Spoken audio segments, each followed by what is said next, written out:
सङ्काशम् पीतनिर्मलवाससम् इन्द्रादिसुरमौलिष्टस्फुरन्माणिक्यदीप्तिभिः स्वाहा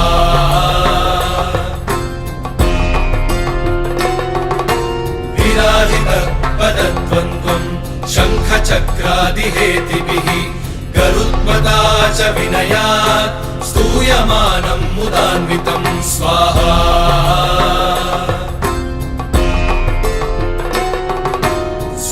स्वहृत्कमलसंवासं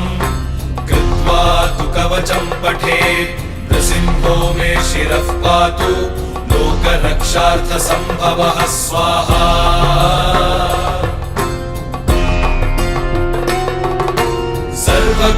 सर्वगोपिस्तम्भवासः हालं मे रक्षतु ध्वनिम्